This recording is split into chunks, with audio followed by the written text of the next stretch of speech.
candid conversations, unfiltered opinions, and humor with AVAG Beck's podcast. Hello, everybody. Welcome to today's episode. I have Stacey Gonder with me. Stacey and I met last week, and we had a very interesting conversation about resilience and reinvention. So she's a founder, she's an entrepreneur, and as we know on this channel, it takes a special level of insanity to do this entrepreneur stuff. So we are going to talk about Stacey and her resilience and her special level of not giving up on herself and learning and being honest with herself that got her here. So Stacey Gonder is a founder and lead designer of By DCG Custom Creations. And we're going to get to the birth of this company and what got her here. Pull up a chair. If you're in the fashion industry, you're thinking about going into the fashion industry, design of any kind. This is also for wardrobe designers. So pull up. There's a lot to learn. And even if you're just a person just looking to hear a good story of resilience and reinvention, this will be a great episode to listen to. So let's get into it. Stacey, welcome. How are you? I'm well. Thank you for having me. It's my absolute pleasure to be here. Pleasure to have you as well. I'm very grateful you made time for us to talk. So, let's talk about you, Stacey, and, by DCG, Custom Creation. How did you get to this journey and what is your business about? Yeah, for sure. The journey has been very non-linear. I started like 20 some odd years ago, 26 to be precise. I was very fortunate. I grew up as a professional dancer and was very fortunate to have a career in pretty much everything dance.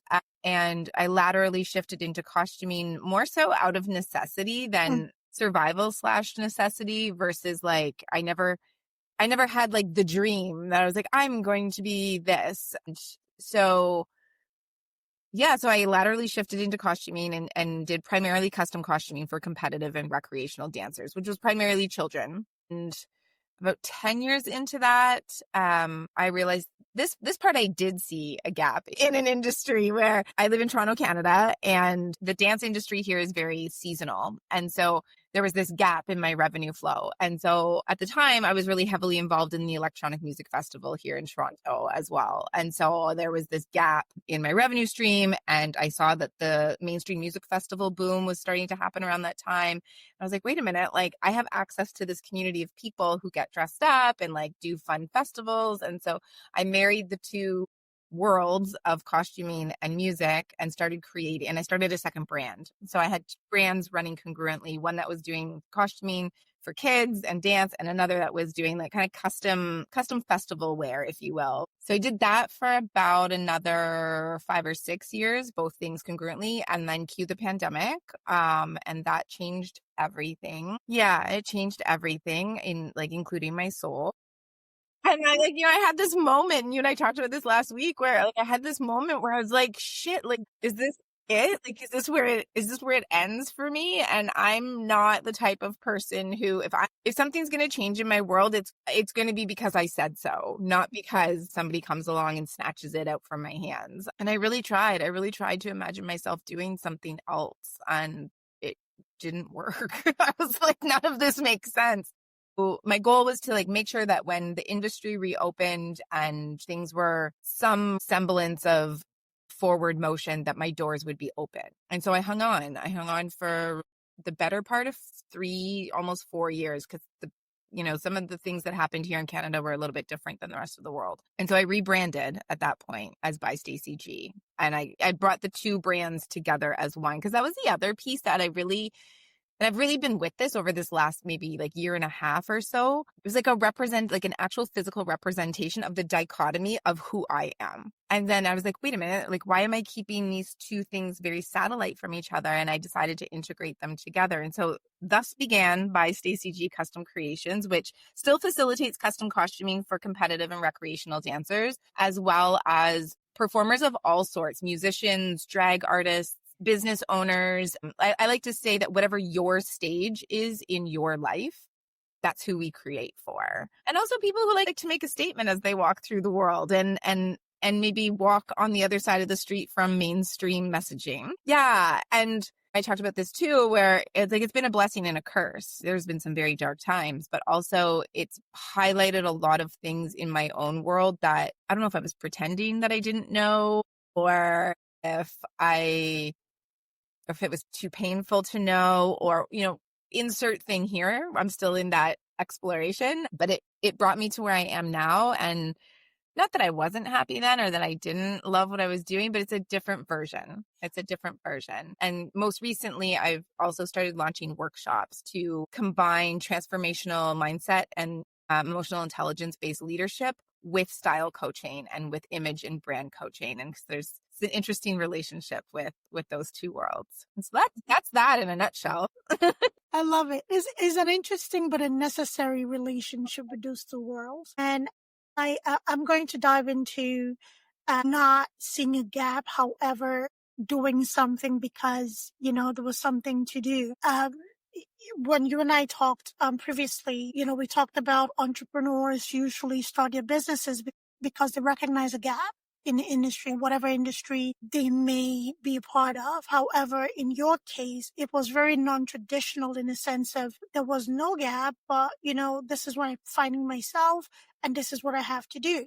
And you were such a young lady when you started that journey. And just take us back to that position where you could have done a 50 billion different things. You could have bartended, you could have waitressed, you could have been a bank teller, who knows, right? Any of those things. What was it? Because you learned new skills. The point of this conversation is to highlight that within you finding yourself in a certain situation, you realize that, hey, let me learn something new, still in the area of my interest. So what was that journey and that mindset at that particular age was? Yeah. Yeah. That's a great question. So when I take myself back, so the reason that I shifted laterally is that I was let go from a contract that I was performing in. I was in a stage show and very suddenly I was let go. They said that I no longer looked the way that I did when I was hired for the show, which was a very strange because like I'm a stereotypical like for a dancer, like I'm a very stereotypical body type and like look.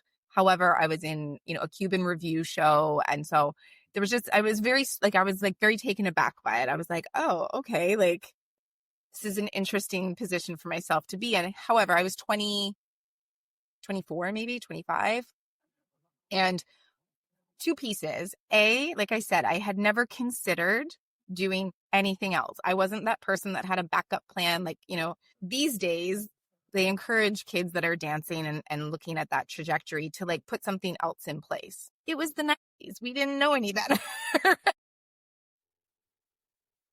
That was the era people stayed in a job. It was normal for people to stay in one job for 30, 40, 50 years.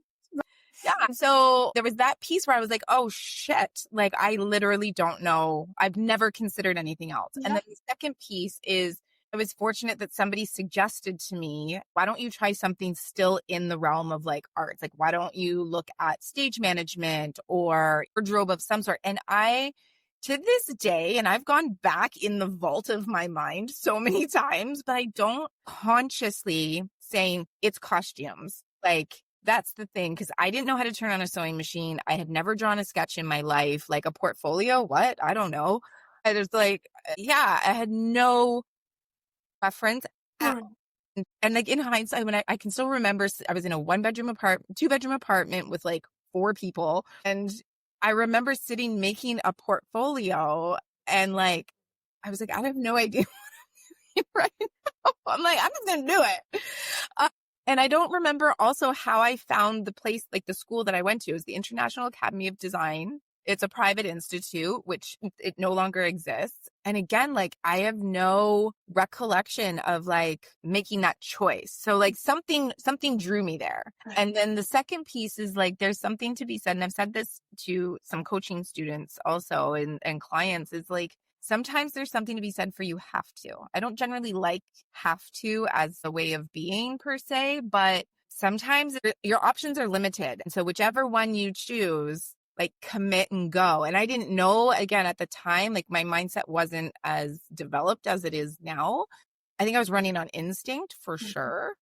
A lot of instinct and a lot of Coca-Cola. I'm not sure how my stomach lining survived the 90s either, but like I got here. Yeah, running on instinct and running on like pure intuition. Like, cause like that's the universe knew something for me. And in hindsight, I think I just like stepped in and followed it. And the school that I went to, also all of the professors, it was mandatory for them to still be working actively in the industry. At the time I was like, whatever. But in hindsight, I'm like, it was so valuable because it gave us so many opportunities that again, I'm not sure exist now, or at least exist with the same accessibility where it was just like, yeah, I'm working on the Lion King at, the National Ballet here in Canada. We need extra hands. Students come. Like, I don't know that same kind of like, almost like casualness, exists today. Cause I'm 7,000 years old. Well, bet. Right. Yeah. And I also think that my dance training had something like, that mindset too, like the discipline, the commitment, the you just get it done.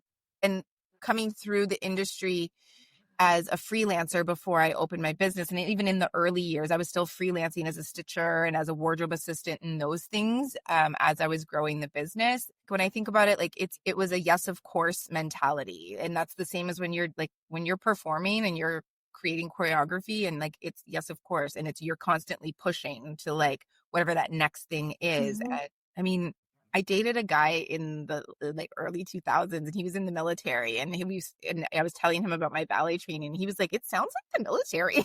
He was like, this sounds very similar. It's tough. Yeah. And so I think it's instinct. It's learned behavior, but it's also instinctual. So I'm pretty sure that was how I got there. Right.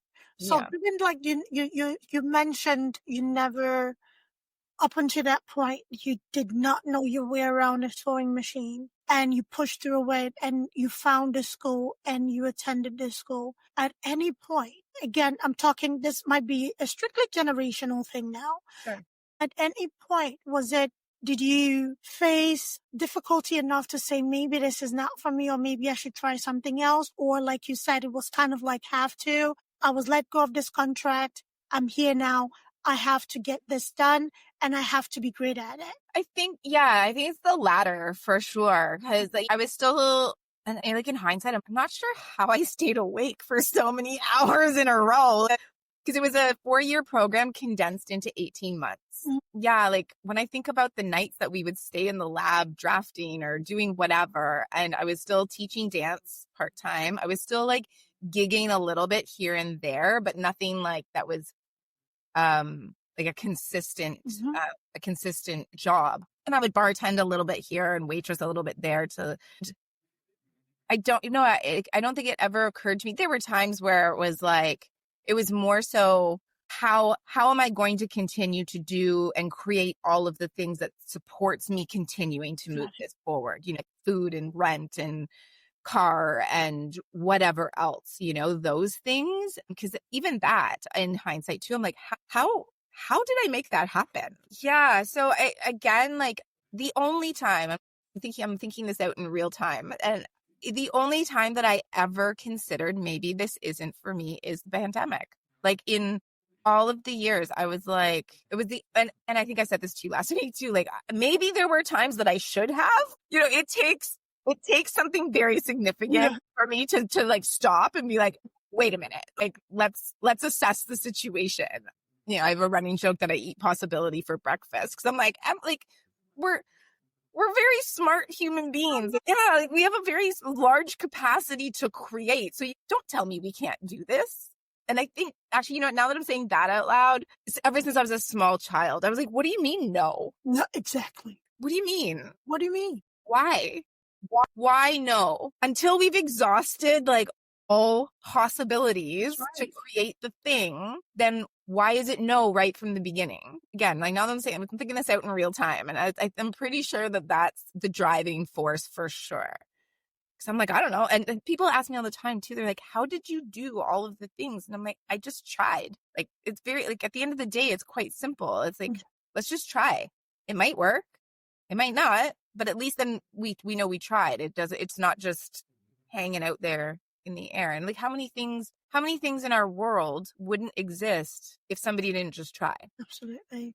And I think in the world of immediate gratification, people often want to see the final result even before they take the first step. They don't trust the journey. They don't trust the ability to go on the journey and complete the journey. I think that's why a lot of people fall prey to overnight success coaches or overnight success influencers, because entrepreneurship takes work. And sometimes it takes time.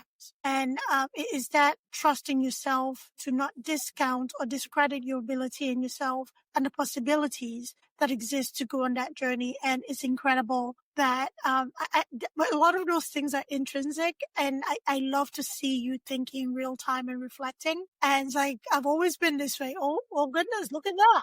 A lot of that is intrinsic. Not everybody has it. However, when you have it, you know that you have it. And for you to at a position or a time where a lot of people will crumble and fold.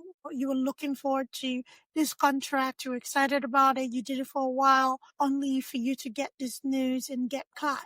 A lot of people cannot handle that, but you did, and you're like, okay, how do I pivot?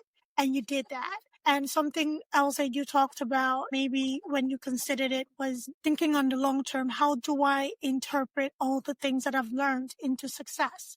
And that is the one thing that is a sore point for a lot of entrepreneurs, because in a coaching procedure, in a coaching program or a schooling, whatever it is, you know, you have that hand-holding moment of your mentor, your professors, or whoever. However, when you're kicked out into the real world, there's that apprehension, like, oh, sugar. I had to clean that up right quick. But, you know, it is rough out here, right? Walk us through that first client, because you're coming, it's still in your industry, still your world, it's still dance, it's still entertainment. How did you summon that gumption to walk up to the first studio to talk to either the dancers or the studio owners about designing costume for the children, and how that blossomed and picked up? Yeah. I was very, very fortunate that because I was in that world already, it were again like these lateral shifts. And I'm so like, I have gratitude when I say this, is that like I didn't have to work that hard at it. It was like I was literally in the space. And so I was teaching at a dance studio that I actually grew up at as a young person. And so the owner offered me opportunity. I remember the first set of costumes, I actually wasn't there when they tried them on. And I remember her calling me and she was like, Stacey, we can't get this kid out of her costume. And I was like, what? And in those days, there was only non-stretch sequins. And so we had put sequins like around the neckline where they stepped in and out of it. And so she got in, but then to like stretch it to get out, it didn't work. And like, I'm so grateful because I had this like playground where things could like go wrong and it was still conducive to like a progressive environment to still learn from. But fast forward, probably I'd say maybe 3 to 5 years on the long end, but within the first 5 years, again, I realized, like, there was a day I remember I was sitting there and I was like, oh my gosh, 90% of the people that I'm creating for right now, I don't actually have a personal relationship with. And that was the moment where I was like, I think I'm doing it. Like, I think this is working. And I had that oh shit moment too, where I was like, right, I don't know these people. And, you know, again, it was a double-edged sword because my involvement and my understanding of that industry worked to my advantage because it established immediate trust. They were like, oh, you understand the entire 360 of the consumer experience of that industry. And then on the other side, it was like, I really cared a lot about everything that I was doing. So, you know, I would overcommit for sure, and get myself into some hot water there, just overcommitting and then being like, oh, we better work some real long hours to get this out the door. And again, like maybe it was a dash of arrogance. I don't know that again, like I was just like, I'm doing it. And whatever challenge or whatever feedback or whatever showed up, we just handled it. I do remember there were a couple of times like my mom would come help me do all the rhinestoning and things like that. And I remember there was one day in particular, I was just sitting looking at all the cut pieces in my studio and like the piles of things that still needed to be done and like all the billing and like all the stuff. And I just started to cry. And I was like, and she was like, what? Like, what's wrong? Like, is it gonna be okay? It's like, I just needed somebody else to tell me it was gonna be okay. Cause like my internal dialogue is telling me keep going. It's fine. It's fine. It's fine. But I'm like, but is it? Yeah. And fast forward to now, as I'm going through this next reinvention, there's a greater degree of that, like mustering up the gumption and putting it out there, which is unusual. It's almost like I didn't know any better back in the day. And now it's like I know too much. And to your point about consumer behavior and people's expectations and those things that have shifted for sure over the last 5 years, and definitely over the last, like, it's been a sharp shift in the last 5. It's more of a gradual shift in my experience over the last 10, where it's almost like I have this sensation now where it's like I have something to prove. Like the credibility, and so a coach said this to me. She's like, don't build credibility, be credible. I was like, okay. Yeah, I do. I think that there was like an element of like naivety where I just didn't know any better. And now I understand how people work to a certain degree. I know much more about myself and my own insecurities and my own imposter syndrome and those things that, to your point, appear that other people just have overnight. When in reality, actually another coach of mine and I talked a lot about this, that in reality, their overnight success probably took 20 some odd years Absolutely. to. We didn't see that part. And you know what, again, in real time, this just pinged me right now too, is that like that development of how I arrived right here, we didn't document that stuff then. We didn't, like, it wasn't the norm. Like, A, the technology didn't exist the way it does now to actually execute it. And B, like that mindset of that. I was saying this to a client the other day. I was like, because she's going through like developing her socials and things like that and her brand persona. And I was like, I know it's weird. I think the same things. And like, people want to know what I'm doing every day. Really? That's the piece right now where in my own experience of myself is the next cut where it's like, yes, you have 25 years of credibility that I have built and experience that lends to insight into things that people don't have now, and I've said this for a long time too, if it can facilitate somebody else's journey being a little bit more easeful, then why not share it? Like, I'm not going to gatekeep it all. Like, what do I need it all for? Like, I'm going to keep doing what I'm doing. Right. Yeah. So it's interesting, like, again, in real time, it's interesting to think at just how like easy I just went about whatever I was going about. And now you would think it would be the reverse, but it's not. It's not. Maybe I should give it a go. Maybe I should just go show up places. Just to kind of like connect what one of your coaches said. Don't build credibility. Be credible. You've built it. You showing up is you being credible. That's it. Because the brand already on itself is you building that credibility, from the costumes for your colleagues, people you knew, to the little girls, to the studio. That was you building that credibility. You've done the work, Stacey. Thank you. You've done the work. It's just basically showing up and say, hey, this is Stacey G, just being Stacey G, and this is it. And that is you being credible without doing too much about it. You're just showing up as your authentic self. And that is what people are longing to see in a world of reality TV where it is called reality, but a lot of those things are scripted. For sure. Life is scripted. That is why I have my show the way that I have my show. We're not scripted. We just go off the top because that is how you get to know people. That's how you get to have real conversation in real time. So no questions ahead of time. Let's just talk, right? Person to person, journey to journey, entrepreneur to entrepreneur, human to human, right? Because the people listening to us that either hesitant about their journey, not sure, they don't have that inner compass of why now.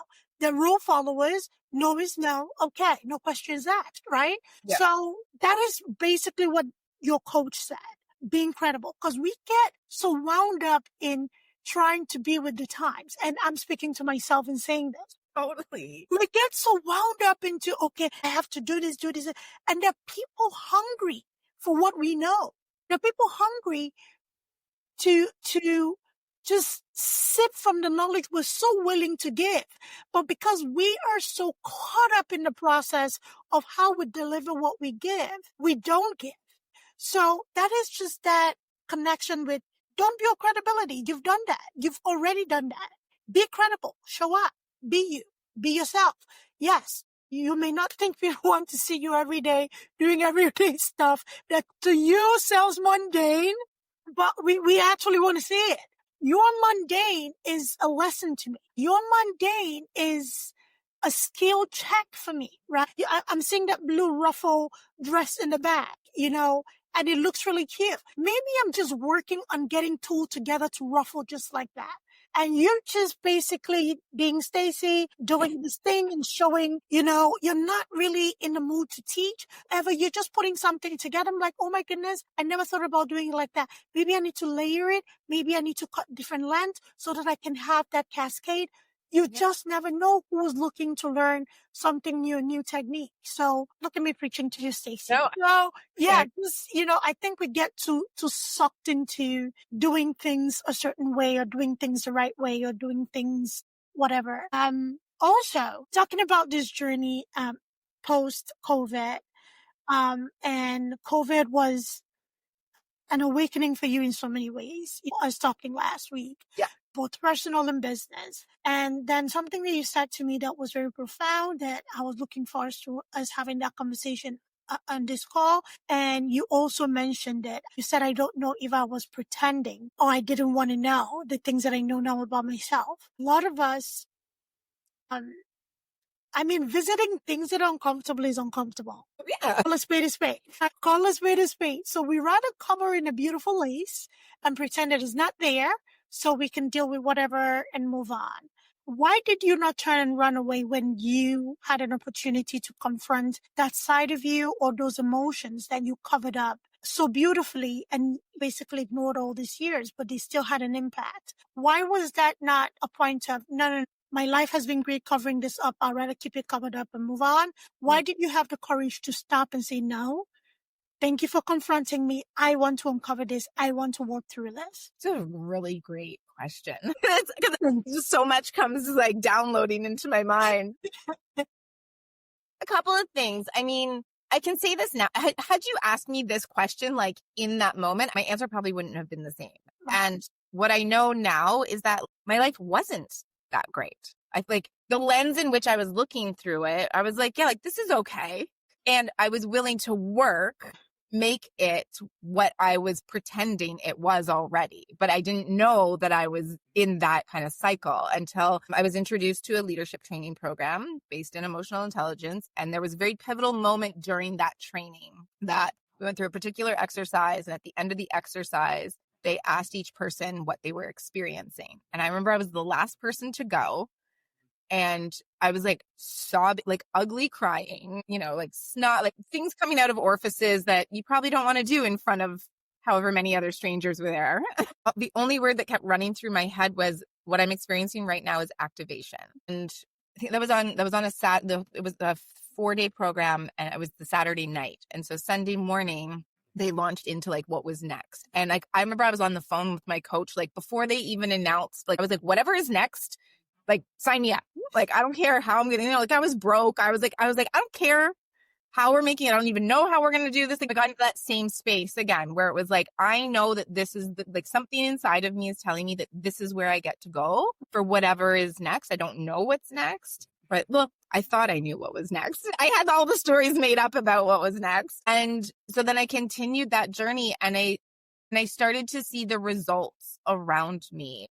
You know what? It wasn't even about changing who I am. And like to your point about like being the credibility or being authentically myself in this space is that it was releasing and uncovering all of the shit that I'd picked up along the way whilst trying to navigate all of the stuff that like, showed up along the way, showed up to the point where you don't even realize that you're holding all of it. And whether that was personal or business and or how those two things become so entangled as a solopreneur. And I'm sure even C-suite CEOs and stuff are in that similar, it probably just looks a little different, but like the intimate relationship of sorts that you don't even realize that, well, in my experience anyways, you don't even realize that you're in until you start pulling it apart.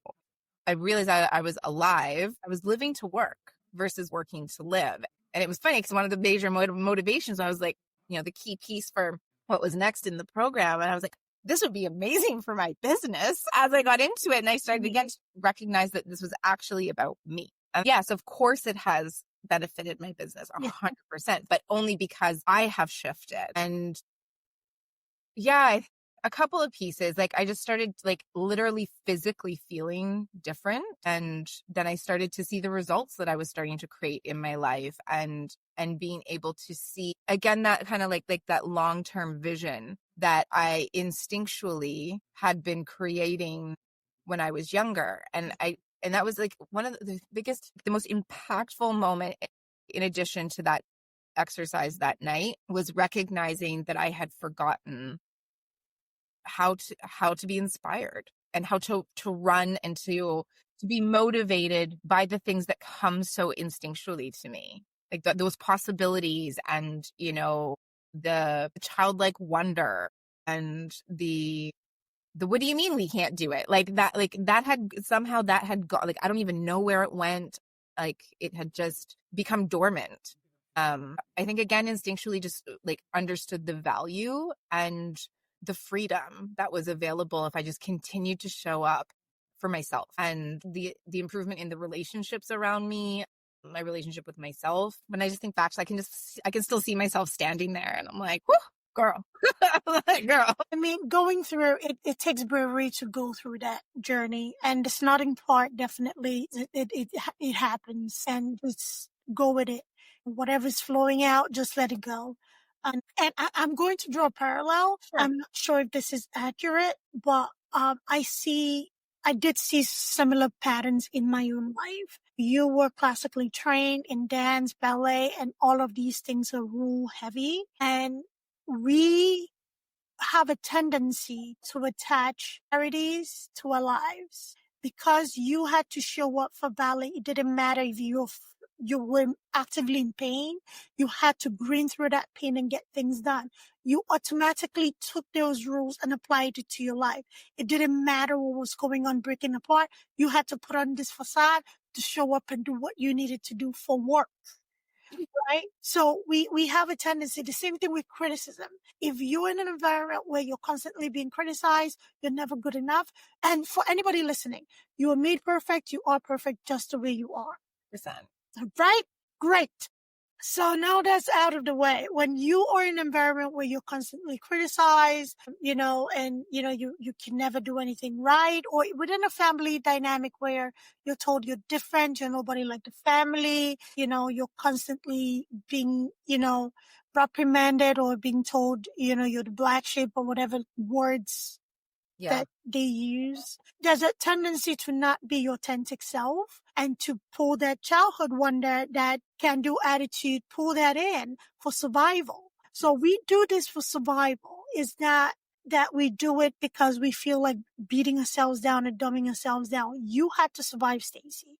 You had to survive in the hand that you were dealt. You had to survive and prove to yourself you could make this business successful. And in making this business successful, you can make any relationship successful, including the one that was breaking you apart, including the one that was not good for you. So when you step back and you recognize the pattern and you see how you lied to your own self, survival, not because of lying to yourself, because you had to survive within the confines of what you were given. It is very profound. And once you flip that switch, there's usually not going back, because it opens a brand new portal to you, who you are, and, just how you see yourself. And you saw your business, but the universe has a different plan for you.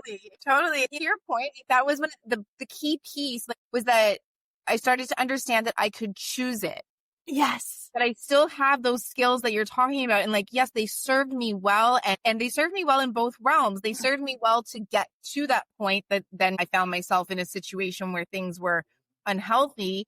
And then they also served me to keep me alive during that time. And then, cue this process where I'm like, right, I have access to that for anything. It doesn't have to be an unconscious choice. I can actually bring it to the forefront and choose it from my toolbox. And that was really a big game changer for me too. Yes, running on instinct has really served me well, but then it's a double-edged sword. So like bringing it back to choice, and one of my coaches and I talk a lot about this, that like You're at choice every moment of every day. And so bringing yourself there to like, okay, does this serve my vision? Does this serve where I want to go consciously? Yeah. Yes, great, let's go. No, all right, let's figure that out. Right. Why do I want to do it? Why do I want to do this when it doesn't serve me anywhere?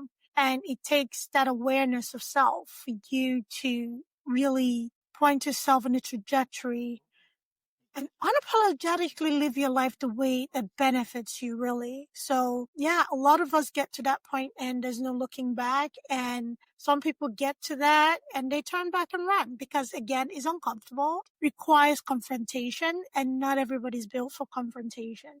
And especially confrontation of self is not easy. It is not easy at all. So let's talk about your business and where you are right now, especially in helping career people dress the part, or people dressing career people, to utilize emotional intelligence in selecting a wardrobe and having somebody show up at their most powerful. So get into that, please. Yeah, for sure.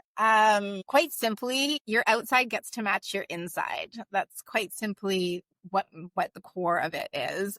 Also that, there's a lot of like these unconscious driving conversations that we have with ourselves that you don't even realize are present until you pause and bring them to the forefront. And so in my experience, a lot of stylists and a lot of brand development and those sorts of things rely on trends and rely on, let's call it traditional marketing and those sorts of things. And like, it's great, but it's not really my jam. And I don't believe that everybody doesn't have to subscribe to the same thing. And so really what we dive into is discovering who you are and how you want to communicate that out into the world, and in a way that you don't even have to like open your mouth. You walk in a room and your energy from inside all the way out is present, and it's aligned with who you know yourself to be, not what corporate America thinks that a strong independent woman running whatever thing should look like. Whatever your identity is, then we express that on the outside. Because that's another core belief of mine, is that everybody gets to walk through this world fully expressed. And some people really like, they open their closet every morning and they hate getting dressed. And so like, why? What conversations run you every morning? And not only what conversation runs that, but what conversation has you choose to just do it anyways, and to put your own, like what you know to be true about yourself, put it aside and like go through the escalator of life, or whatever you want to call it. Like, what are those conversations? Let's get underneath it. To your point earlier, like, does it come back to a space where you were criticized for XYZ expression? Does it come back to that maybe you have been in corporate America for 25 years and were expected to show up in your beige khakis with your boat shoes and whatever stereotypical image is there. And now you've decided to migrate into a different space and you literally don't know who that is for you, It's really getting into those conversations and then developing it out. And like, again, like with our conversations around the forward facing, like media aspect to everybody's life. And so like, how does that align and how does that get to show up authentically? What does that messaging look like? And using the tools of, we do a lot of guided meditation and visualization. We do a ton of stepping out of your comfort zone. I have a client right now who, she's great. Like, we go through this process where she, puts different things together and she's like, great, I love it. But she hasn't left her house in it yet. Like, okay, awesome. Like, She loves it in the closet. Like, she loves it. And like, you love it in the mirror. And like, yes, step one, you've done it. And now you get to like go out in the world. And it's so like sometimes like I've been explaining what I'm up to people and they're like, how do these two things go together? And I'm like, well, like, here it is. Right. I love it. Cause it's like, yeah, like, we'll take this person as the example. Like, she's like loving it. And then the conversation kicks in when it's like, oh my God, I can't go out in this because so-and-so might say this, or like the physical sensations that come up in my body it's too uncomfortable for me. So to your point about like even confronting whatever came up for me over that time, those things are present every day. They're just like so micro, and there's so much other stuff that we got to handle every day that it's like, for most people, it's like real low on the priority list until you find yourself in a space where either the unhappiness around it, you're just like, screw it. Like, I'm tired of being sick and tired. So like, I'm going to do something about it. Or there's an opportunity in your life where you recognize that like, okay, I get to show up all of me. And I'll say this too, like, I'm not so naive that I can't admit that this exists. Yes, we do still judge people based on how they show up in their clothing or in their physicality. We do, unfortunately. And so let's set ourselves up to win by making those choices and showing up because we want to, not because it's expected of us. You know, have it show up in those ways from an empowered space versus showing up in a space in a way that you're expected to, but still feeling like you don't want to, or that you're not, or that you're showing up not as yourself, even though like, so you're already being judged. Wow. Or show up and shut the conversation down. Go. I love it. I absolutely. So that's the problem with society in general. And unfortunately, we've been conditioned to operate in that way where we let the opinions of others cripple us. Yeah. Right. So, or it either cripples us or kind of elevates, which is very short term. Sure. You name it. From school, you're getting grades, you pass or you fail, you're good or bad. You're a great worker or you're not, and all this different reward and whatever systems, whatever you want to call them. But once you start operating from a point of not letting opinions have an impact on you, you're unstoppable. I put opinions and criticism in the same basket because the opinions I have of myself and the criticism I have of myself and the compliment I have of myself is paramount. How am I showing up for myself every day? Where can I improve? Which is the criticism. If it's not constructive, you can keep it or you can give it. Either way, it's going in the same basket. I do not rely on other people's account or outlook of me to show up. And once that became a thing for me it was at a very young age, but as an adult right now, I practice it endlessly. I don't like you, great. Good for you. I'm happy for you. I woke up liking myself this morning. How's that? So that opinion, she loves it in the mirror. She loves the way it looks in the closet, but she's worried about what Bob, Stacey, and Steven will say at work.